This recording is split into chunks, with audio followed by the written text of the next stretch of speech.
예배하는 여러분 모두에게 주님의 은혜가 넘치기를 축원합니다. 우리는 계속해서 요셉의 이야기를 보고 있습니다. 그의 이야기를 따라가고 있죠. 그러나 오늘 본문에서는 살짝 이제 야곱의 얘기로 바뀌었지만은 어찌 됐든 우리는 이 요셉의 이야기를 보면서 하나님께서 자기 백성에 주신 꿈과 비전을 어떻게 이루어 가시는지를 보게 됩니다.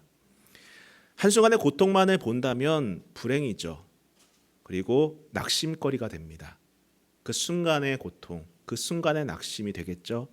그러나 하나하나 사건들을 연결해 놓고 본다면은 그 안에서 하나님이 어떻게 자기 백성을 이끌고 있는지를 깨달을 수 있다는 것을 우리는 요셉의 여정을 통해서 발견할 수 있다는 것이죠.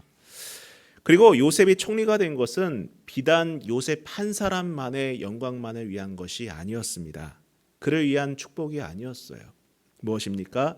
바로 요셉 한 사람을 통하여서 많은 사람들이 생명을 얻게 되었다는 것입니다. 즉 여러 사람들, 많은 사람들의 생명을 살리기 위해서 하나님이 요셉을 쓰셨다라고 볼 수도 있다는 겁니다. 이 일을 위해 요셉은 꿈을 받았고 인간의 탐욕과 죄로 인한 회방에도 불구하고 어떻습니까? 준비되었다는 거예요. 마침내 그는 준비되고 인정받는 그러한 총리로 서게 되었습니다. 물론 이것도 기적이고 하나님의 섭리지만은 우리는 또 하나의 섭리를 성경에서 볼 수 있습니다. 무엇일까요? 바로 기근으로 인해서 요셉은 가나안 땅에서 찾아온 형제들을 만나게 되었다는 거예요. 참 신기하지 않습니까? 어떻게 이렇게 만날 수 있을까요? 이게 우연이라고 단정 지을 수 있겠습니까?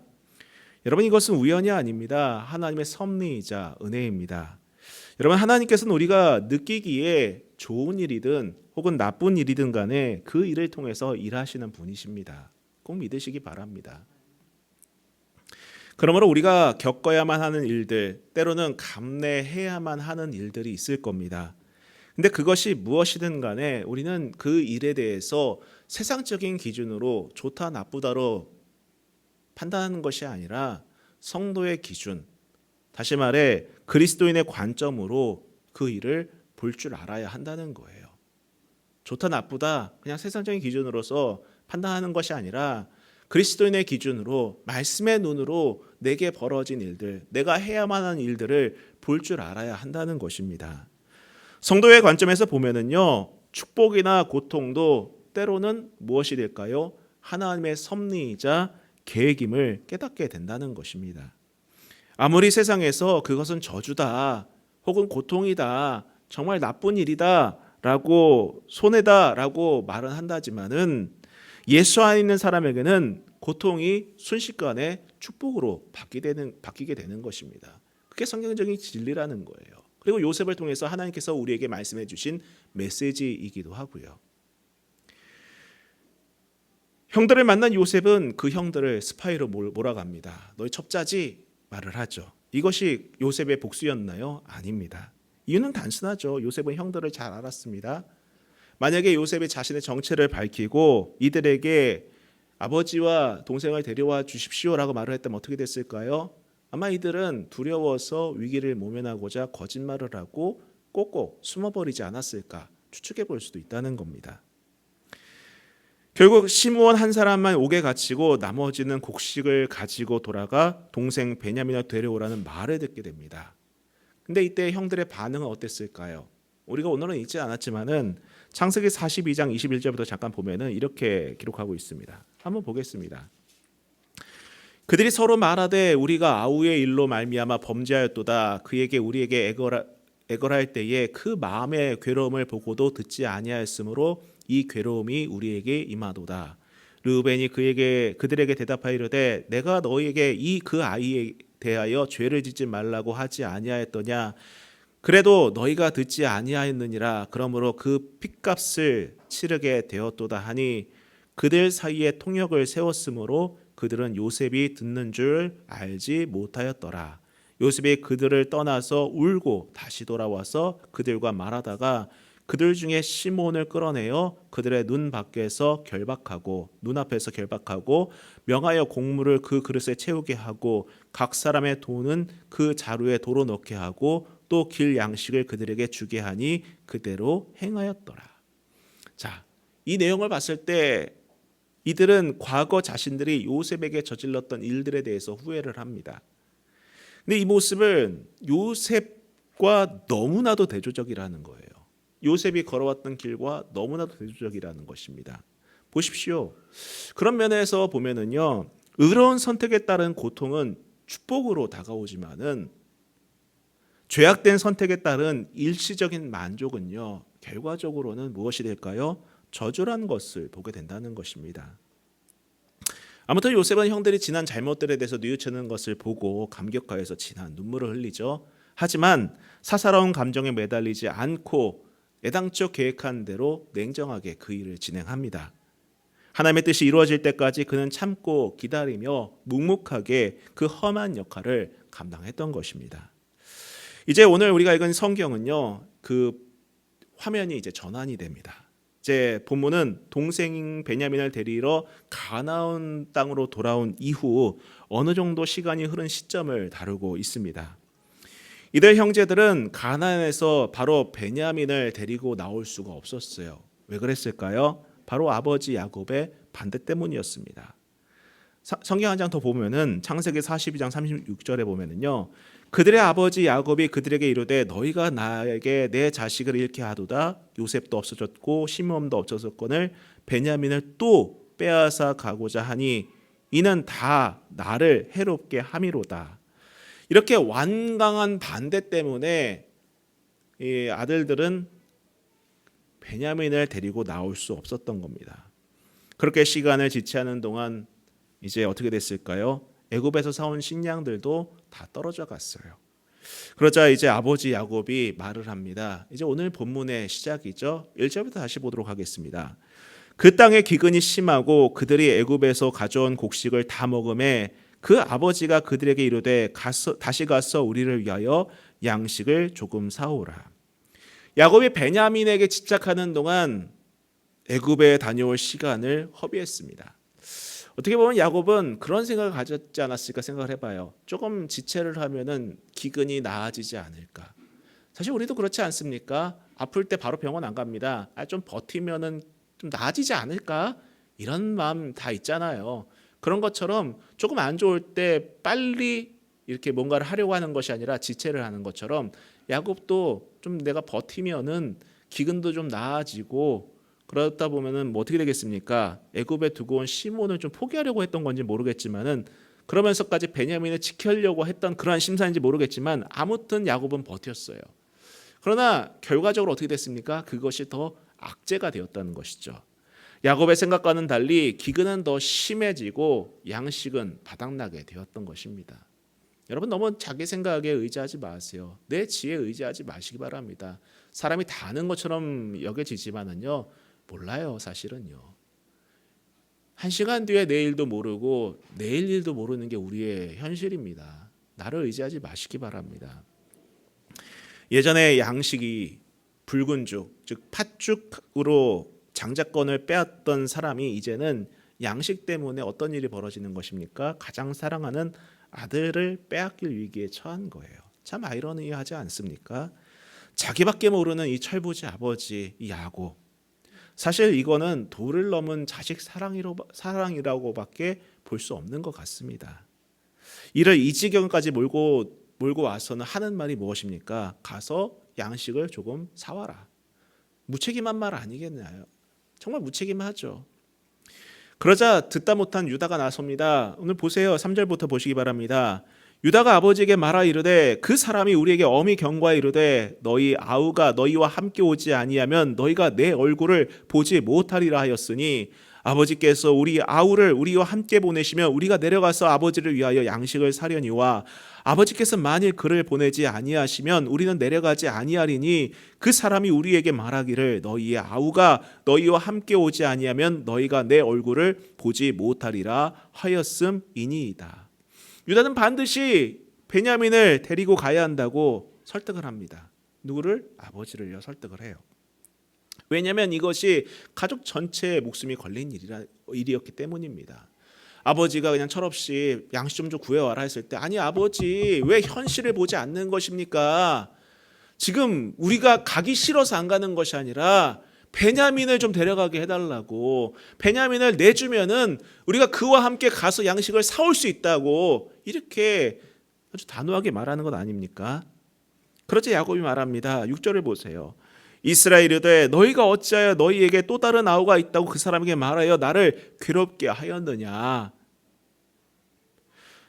아버지 야곱은 아들들에게 식량을 구하러 가라고 하자 아들들은 베냐민을 데려가지 않으면 우리는 못 가겠다고 합니다. 그때 아버지 야곱은 아들들을 원망합니다. 아니 왜 쓸데없는 말 해서, 왜 동생이 있고 내가 있다는 말을 왜 해서 굳이 이렇게 이 사단을 만드냐, 왜 진실을 말해서 나를 괴롭게 만드느냐, 이렇게 말하고 있는 것입니다. 참 어이없지 않습니까? 이게 무책임한 아버지 아니겠냐고요. 책임은 다 자식들에게 떠넘기고 자기는 그 자리에 앉아서 남 탓, 환경 탓, 원망만 하고 있다는 것입니다. 얼마나 한심한가요? 과연 이것이 가장의 모습인지가 의문이 들 정도로 한심한 모습이라고 볼 수 있습니다. 여러분, 문제가 잘 안 풀리면은요, 문제의 본질을 봐야 되는 거예요.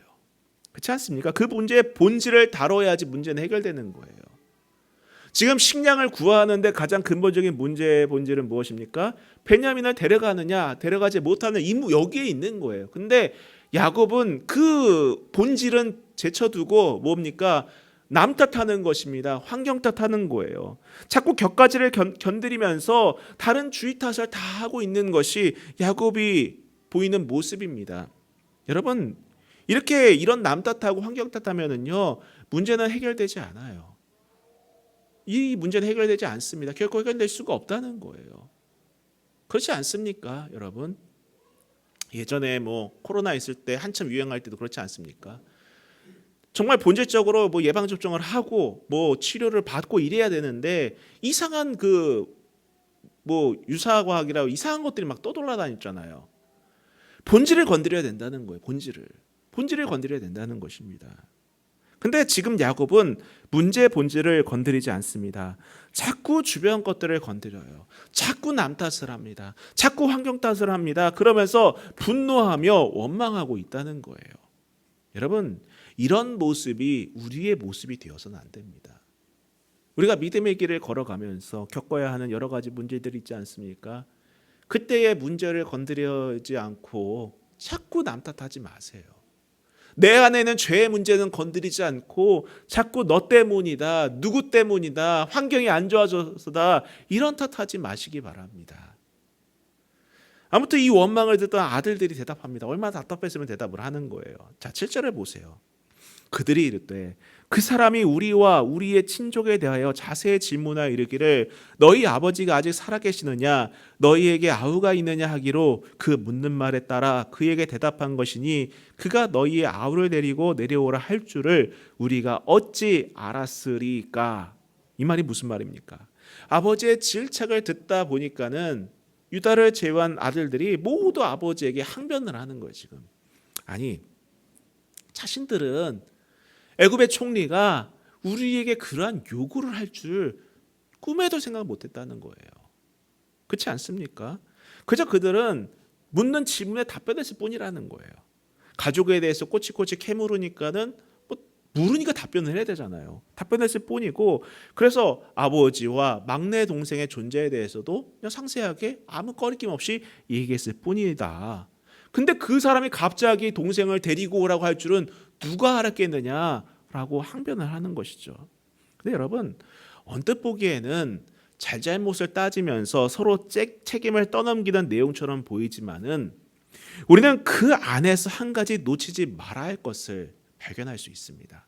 그것이 무엇일까요?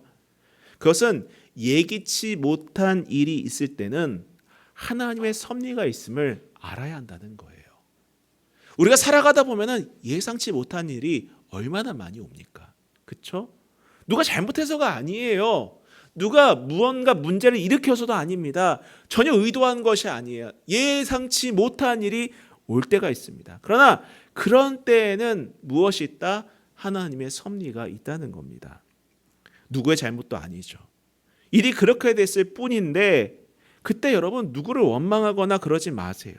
오히려 그 순간에 하나님의 섭리가 있음을 깨닫고 기도할 수 있기를 부탁드립니다. 여러분, 우연은 없습니다. 예상치 못한 일이 찾아왔을 때는요, 기도하세요. 기도하세요. 이게 왜 왔을까 고민할 것이 아니라, 이게 왜 내게 와서 나를 괴롭게 하느냐 이렇게 하는 것이 아니라, 우리가 그 순간에 하나님의 섭리를 기대하면서 기도하며 그분의 뜻을 기다릴 수 있기를 부탁드립니다. 그러길 바라요. 계속해서 볼게요. 8절부터 보도록 하겠습니다. 유다가 그의 아버지 이스라엘에게 이르되 저 아이를 나와 함께 보내시면 우리가 곧 가리니 그러면 우리와 아버지와 우리 어린 아이들이 다 살고 죽지 아니하리이다. 내가 그를 위하여 담보가 되오리니 아버지께서 내 손에서 그를 찾으소서. 내가 만일 그를 아버지께 데려다가 아버지 앞에 두지 아니하면 내가 영원히 죄를 지리이다. 우리가 지체하지 아니하였더라면 벌써 2번 갔다 왔으리이다. 유다는 베냐민을 보내지 않으려고 고집하는 아버지를 설득을 합니다. 근데 그 설득은 평범한 설득이 아니었어요. 무엇입니까? 바로 가족을 위해서 자신의 희생을 하려는 그러한 희생의 의지가 담긴 설득이었다는 거예요. 우린 그렇지 않습니까? 내 것을 내려놓지 않으면서 상대방이 너 내려놔, 너가 내려놓으면 돼, 이렇게 하는 경우가 정말 많잖아요. 그리고 그것이 진짜 승리라고, 진짜 이긴 그런 협상이라고 생각하는 경우가 정말 많이 있지 않습니까? 그러나 오늘 유다는 그렇게 반응하지 않아요. 자신을 내려놓습니다. 자신을 내어줍니다. 내가 담보가 되겠습니다. 그리고 내가 만약에 이 말을 지키지 못하면 내가 영원한 죄를 짊어지겠습니다. 이 얘기를 하는 거예요. 유다는 자신이 담보가 되어서 베냐민만은 반드시 지켜내겠다라고 다짐합니다. 여러분, 이것이 진짜 책임 있는 리더의 모습이 아닐까요? 그렇죠? 진짜 책임 있는 리더의 모습 아니겠습니까? 세상 많은 사람들은 권위만 내세웁니다. 혜택만 누리려고 해요. 그것이 리더라고 착각을 합니다. 왜 세상 사람들이 뭐 건물주가 되려고 왜 그렇게 노력을 합니까? 다 그냥 누리려고만 하기 때문 아닐까요? 근데 세상은 그러한 사람들이 필요한 게 아니에요. 리더가 필요한 거예요. 리더가 필요한 겁니다. 링컨의 책을 보면요, 그는 이런 말을 했습니다. 나 한 사람 때문에 세상이 조금 더 나아질 수 있다면 그것이 내 삶의 가장 큰 행복이다. 얼마나 멋지지 않습니까? 그런 사람을 리더라고 부르지 않습니까? 여러분, 리더는요, 책임을 질 줄 아는 사람이에요. 책임을 질 줄 아는 사람입니다. 학교에서 반장을 하더라도요, 여러분, 그냥 아이들, 친구들 줄 세우고 뭐 시키고 이게 반장이 아니에요. 맡겨진 일들, 더 많은 일들을 감당하는 것이 반장의 역할입니다. 학교에서 학급 내에서도 그 정도인데 세상은 오죽하겠습니까? 리더라는 건 그런 거예요. 책임을 지는 것입니다. 책임감 있게 사는 거예요. 저는 우리 세대뿐만 아니라 자녀들도 이런 책임감 있는 사람이 되기를 축원합니다. 이런 책임 있는 사람을 통하여서 하나님께서 일하신다는 거예요. 그리고 이런 유다를 보면은요, 왜 하나님께서 그의 후손을 통해서 다윗이 나게 하셨고 메시아가 오게 하셨는지를 이해할 수 있다니까요. 그렇지 않습니까? 이러한 멋있는 마인드를 갖고 있으니까는 하나님께서 그 유다의 인생을 축복하시고 그의 후손에게 복을 주신 것 아니겠냐고요. 여러분, 우리가 혜택만 누리려고 하고 열매만 먹으려고 하는 그러한 정말 게으른 사람이 되지 않기를 원합니다. 책임 있는 사람, 리더의 자리로 나아가는 우리 모두가 되시기를 부탁드립니다.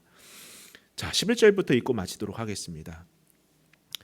그들의 아버지 이스라엘이 그들에게 이르되 그러할진대 이렇게 하라. 너희는 이 땅의 아름다운 소산을 그릇에 담아 가지고 내려가서 그 사람에게 예물을 드릴지니 곧 유향 조금과 꿀 조금과 향품과 물약과 유향나무 열매와 감복숭아이니라. 너희 손에 갑절의 돈을 가지고 너희 자루 아귀에 도로 넣어져 있던 그 돈을 다시 가지고 가라. 혹 잘못이 있을까 두렵도다. 내 아우도 데리고 떠나 다시 그 사람에게로 가라. 전능하신 하나님께서 그 사람 앞에서 너희에게 은혜를 베푸사 그 사람으로 너희 다른 형제와 베냐민을 돌려보내게 하시기를 원하노라. 내가 자식을 잃게 되면 이르리로다. 마침내 야곱은 아들들의 간청을 받아들입니다. 여기에는 유다의 설득이 큰 몫을 했겠죠. 자, 그러면서 애굽 총리에게 보낼 예물과 2배의 돈과 함께 베냐민을 보내기로 작정을 합니다. 그런데 여러분, 우리가 놓쳐서는 안 될 부분이 무엇이냐면은 단순하게 유다의 설득만 듣고 야곱이 이렇게 판단을 했느냐라는 거예요. 그렇지 않다는 것을 우리는 바로 14절에서 볼 수 있는 것입니다. 14절을 봤을 때 그는 궁극적으로 어떤 일을 보인 것입니까? 어떤 모습을 보인 것입니까? 바로 하나님을 향한 믿음을 회복했다라는 것을 보게 된다는 거예요. 이전까지는 자식을 붙들고 있었습니다. 요셉을 붙들고 있었어요. 베냐민을 붙들고 있었어요. 꼭 놓지 않고 있었습니다. 근데 그 붙드는 것 때문에 가정이 파탄났어요. 그 붙드는 것 때문에 요셉이 고통을 받았습니다. 그 붙드는 것 때문에 가족이 배고픔에 처하게 되었어요. 근데 그의 심경에 변화가 일어난 거예요. 한때는 하나님의 사람이었고 정말 믿음 가운데 살았던 사람이었지만 어느새 자신도 모르게 세상 것들을 붙들고 있었는데 이제서야 깨닫게 된 거예요. 그리고 그것을 내려놓고 무엇을 한 것입니까? 하나님을 믿는 그 믿음을 회복하기 시작했다는 거예요. 이때 야곱은 이렇게 말합니다. 전능하신 하나님이라는 표현을 써요. 이것이 히브리 말로 엘샤다이라는 거예요. 여러분 아마 많이 들어보셨을 거예요. 찬양에서도 엘샤다이라는 찬양이 있죠. 이게 바로 전능하신 하나님이라는 뜻입니다. 이 전능하신 하나님의 특별한 은혜를 구합니다. 하나님께서 예배하신 은혜를 기도한다는 거예요. 여러분 믿음은 바로 이런 것입니다. 확증되었기 때문에 놓고 가는 게 아니에요. 지금 무슨 일이 일어날지 몰라요, 야곱은요. 그렇죠? 무슨 일이 일어날지 모릅니다. 베냐민이 돌아올 수 있는지 없는지 알 수 없는 상황이에요. 그러나 그때 그 모든 것을 놓을 수 있었던 가장 큰 근거는 어디에 있었던 것입니까? 전능하신 하나님의 바로 특별한 은혜를 기대했다는 거예요. 여러분 이게 믿음입니다. 이게 믿음이라는 거예요. 이게 믿음이라는 것입니다. 마치 보험 들어놓는 것처럼 뭐 이렇게 딱 준비되어 있는 게 있으니까는 그래 내가 저게 예비가 돼 있으니까 놓고 가자 이게 아니라는 거예요. 아무것도 보이지 않지만 아무것도 알 수는 없지만은 전능하신 하나님 능치 못하실 일이 없으신 그 하나님을 신뢰하면서 그 은혜를 사모하며 놓는 것이 바로 믿음인 것입니다. 이 은혜를 구하면서 그동안 자기가 쥐고 있던 모든 것들을 내려놓습니다. 여러분 내려놓음이라는 것은 바로 이런 거예요. 끝까지 두 손에 쥐고 놓지 않는 것이 아니라 내 손에 있는 것을 내려놓고 하나님께 온전하게 맡기는 것이 진정한 내려놓음임을 여러분 아시길 바랍니다. 근데 맡김이 있을 때 기적이 일어나는 것입니다. 맡김이 있을 때 기적이 일어나는 거예요. 제 얘기가 아닙니다. 말씀에서 그렇게 보여주고 계시다라는 거예요. 맡겨야지 기적은 일어나고 맡겨야지 하나님께서 일을 하기 시작한다라는 것입니다. 나를 내려놓고 하나님만을 의지해야 그분의 섭리와 인도하심을 체험하게 되는 겁니다. 이것이 성경적인 진리예요. 하나님께 내 삶의 주도권을 넘길 때에 내가 상상도 못한 내일, 상상한 것보다 훨씬 더 풍성한 내일이 열린다는 것을 여러분 이 말씀 속에서 깨달을 수 있기를 축원합니다. 더 많은 것을 가지려고 움켜쥐거나 사랑하는 것에 더 집착할수록 삶은 꼬일 수밖에 없어요. 꼬일 수밖에 없습니다. 하나님은요 야곱을 더 온전케 하려는 큰 그림 가운데에 상황마다 관여하세요. 어찌 보면은 이 요셉의 일은 요셉 한 사람만이 아니라 야곱을 향한 하나님의 뜻일 수도 있겠다라는 생각을 이 말씀 속에서 볼 수 있었습니다. 여러분 그런 의미에서 때로는 이해할 수 없는 상황에 놓여 있더라도 하나님의 큰 그림을 신뢰하며 놓아야 할 것은 놓고 맡길 것은 맡기는 그러한 믿음의 소유자가 될 수 있기를 주님의 이름으로 축원합니다. 여러분 우리는 연약한 존재들이에요. 부족한 존재들입니다. 내가 쥐고 있으면 그것이 될 줄 알지만은 사실 그렇지 않아요. 내려놓아야 새로운 세계가 열리는 것이고 내려놔야 더 큰 것을 내가 품을 수 있게 되는 겁니다. 성도 여러분, 과연 우리가 놓지 못하고 꼭 붙들고 있는 것이 무엇인지 한번 돌이켜 생각해 보면서 그분께 온전하게 맡기는 저 여러분이 될 수 있기를 주님의 이름으로 축원합니다. 우리 같이 찬송하고 기도하겠습니다.